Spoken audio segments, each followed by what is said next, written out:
Hello everyone. So there was an article called Out of Work, Unemployment Has Reached a Critical Stage and Raises Serious Questions on the Quality of Economic Recovery. The segment specifically on unemployment is very significant for our paper, GS paper 1 on social issues. We have questions on unemployment, the issues related to the economic structure. Then in optional paper 2 as well, within Indian society, there are questions on employment and casualization and informal work sector. Also on women and work.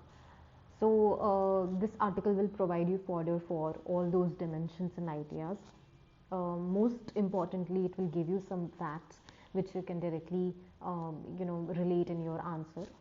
Now, directly moving on to the article definitely says that the unemployment rate has been soaring high. So it has reached around roughly 8%, 7.9, that is 8% is the unemployment rate in our country. We have been hearing this since a long time that the unemployment rate is rising. So one reason that has recently been pointed out is because of the pandemic. During pandemic and post-pandemic as well, a lot of people were asked to move out of the job sector. They were thrown out of the job sector because there was, a lot of recession, and a lot of people from the informal sector, as they migrated back to their villages because of social distancing and the pandemic and everything. Economic system faced a huge backlash. That is one thing. But the authors say that the pandemic is not the only reason. Rather, there are a lot of structural issues within the system as well, within employment and within the economic system, that has generated this unprecedented rise in unemployment. Now, the first thing that you have to remember is that the unemployment rate in the urban sector, urban areas, is much more than the rural area. Now, do you see the contradiction? That as societies develop, as societies modernize, the theorists propagated, the modernists propagated that the employment generation in the urban sector would be much, much higher as compared to the rural sector. So we will have more jobs in industries, in service sector rather than in the agriculture. And the people from the rural areas would move to the urban setting, in the peripheral setting of the urban sector as well as in the core sector, core urban areas, and the employment rate would increase in urban sector. And this is how the development process would work. Now, it is an interesting phase right now where there is a process of ruralization, as the authors say. What is ruralization? Ruralization is the process where there is reversing of the people from the employment generating area like the urban into the villages or the rural sector. So as we have seen during pandemic also, there was reverse migration from metro cities like Delhi, Mumbai. A lot of workers, especially the informal workers, they moved back to their villages. Now, once you move back to the village, what happens? What is the core area where you can sustain your livelihood? It is agriculture, definitely.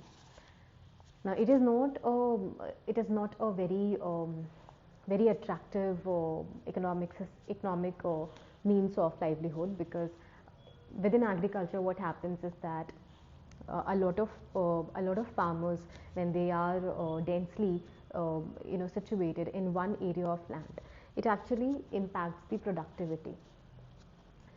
But as workers from the urban areas, they moved back into the villages, into the rural sector, they were absorbed into agriculture. So we see that the authors mentioned that within manufacturing sector, there was a loss of 9.8 million jobs. Roughly 10 million jobs were lost, right? That's a huge, huge number. Whereas by contrast, in agricultural jobs, there was a jump. There was an increase of 7.4 million. So this is a movement. This is a social change towards ruralization. It's a process, it's a movement, and it's a social change, right? How, what is social change? Social change is always supposed to be evolutionary.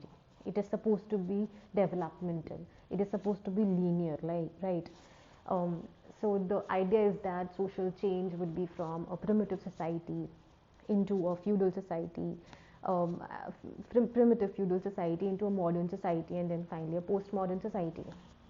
What is happening is that there is a reverse process that we can see now, and the reasons are many. The reasons are multifold. From there are social reasons to it, there are economic reasons to it, there are political reasons to it. There are a lot of these reasons towards why this process is happening. But the point is that there is a ruralization in terms of social change that we can see. Then workers are back in their villages even though urban jobs provide better wages.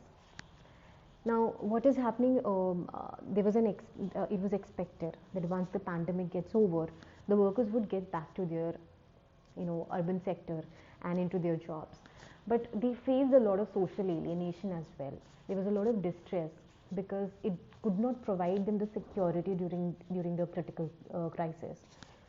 So they have not moved back into the urban, areas. So the migrants, they have come back to their villages, and it is creating a process of ruralization. Why? Because they lacked economic security, social security, which they find a lot in their villages. They broke their ties altogether from the urban sector, and they have moved back into the rural sector because of the disenchantment, because the because it was too hopeless for them.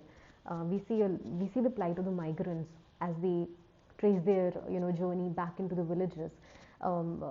They faced a lot of crisis in terms of communication, transportation, and laws, and the urban setting could not provide them that security. There was a lot of individualization and distress that they faced.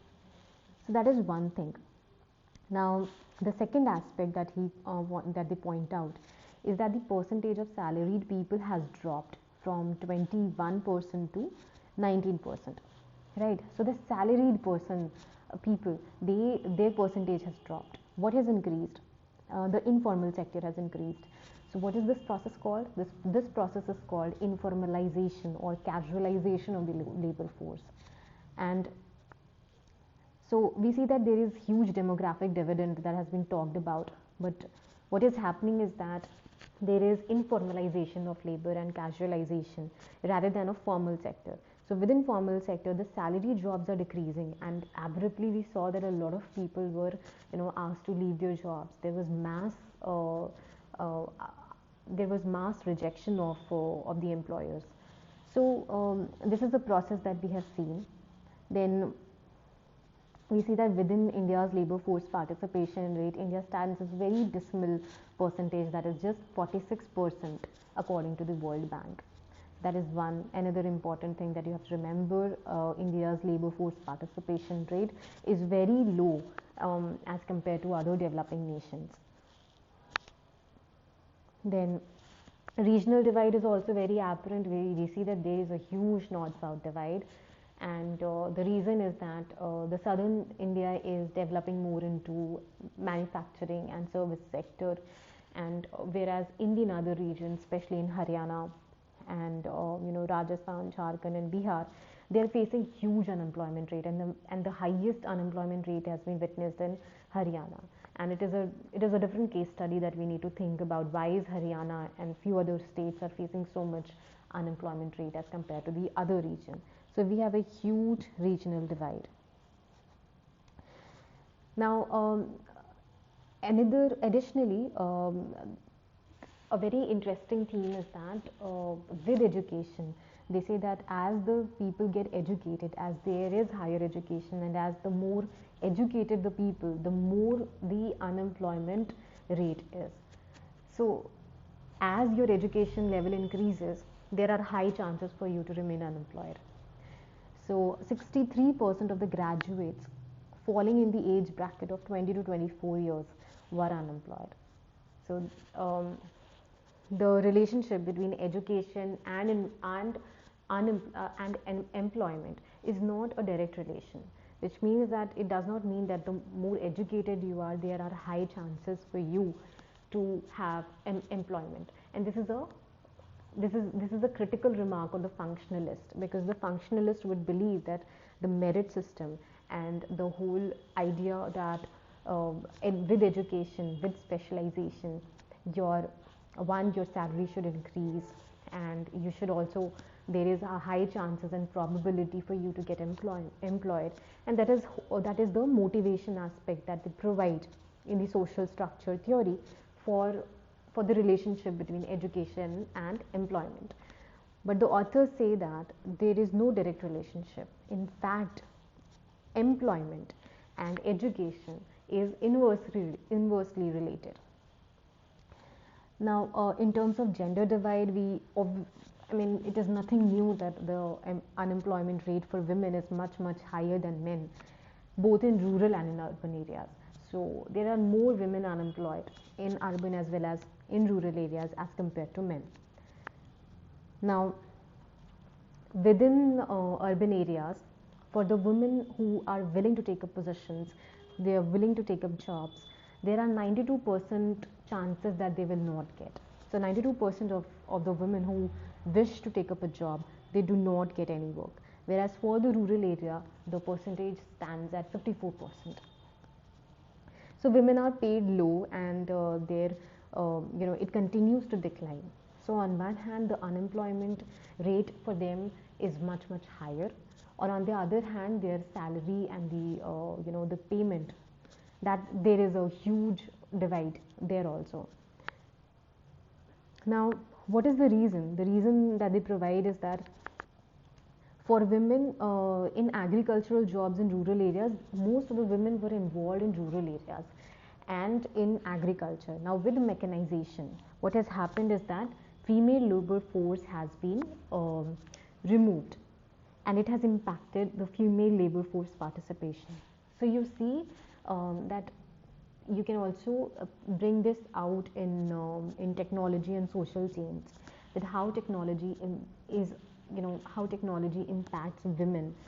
This can be one example of how technology impacts women negatively, right? So within rural areas, we have seen that as technology upgrades, as there is mechanization, there is also displacement of female labor force, and there is a decline in female labor force participation. Then India's manufacturing sector is not labor intensive. It should be labor intensive. It should not be capital intensive because of the population. So the ideal situation should be that the manufacturing sector should be labor intensive. But because it is not labor intensive, it is capital intensive. Whatever jobs are created within the manufacturing sector, because of patriarchy and because of stereotyping, it is relegated to the men. So these are the two prominent reasons: agriculture and then manufacturing. Services, anyways,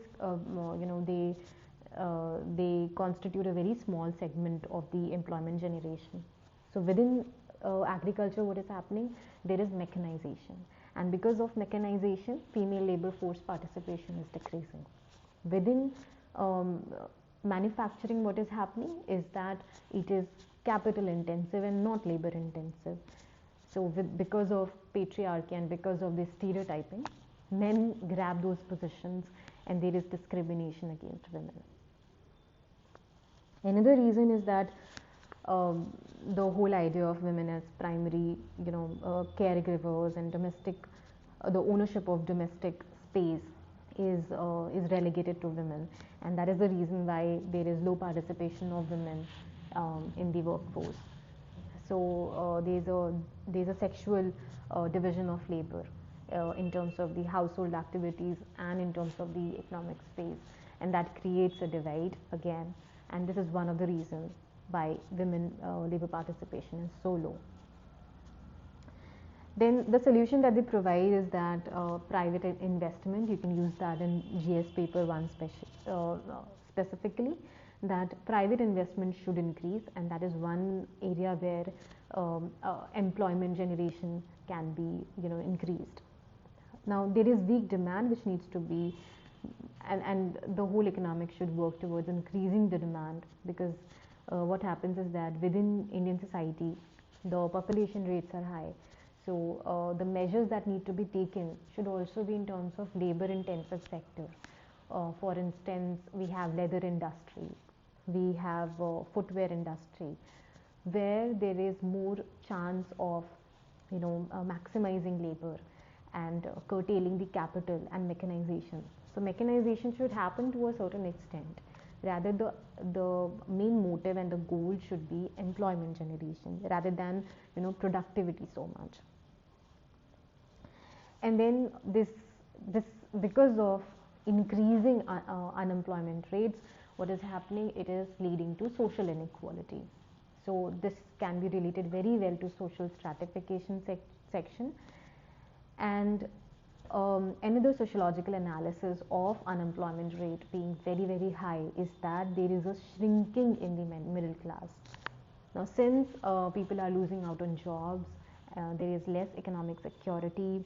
Especially during pandemic, we have seen that the families faced a lot of distress and crisis in terms of economy, in terms of social security, and it was too chaotic and abrupt everything, and we are witnessing a shrinking in the middle class. So why is there shrinking in the middle class? Because definitely the topmost classes, the topmost section, you've seen that during pandemic they have actually progressed a lot. They have benefited from the pandemic. There was huge capital generation for them during pandemic, whereas the middle class and the lower class, they suffered the most because of the job losses, because of informalization of the labor force. So we also see that there is a shrinking in the middle class. Now the ideas that we take away from this editorial is, first, that there is definitely an unemployment rate is on the high, how it impacts social inequality, how it is related to it, how it is shrinking the middle class, then what is the gender impact, what is the role of gender within workforce and the gender divide. Then we also have to talk about ruralization of the workforce, and how within agriculture there is a lot of pressure, and the agriculture jobs are increasing but manufacturing sector is decreasing. Then there is also informalization of labor and casualization of labor force, the regional divide, right? Thank you.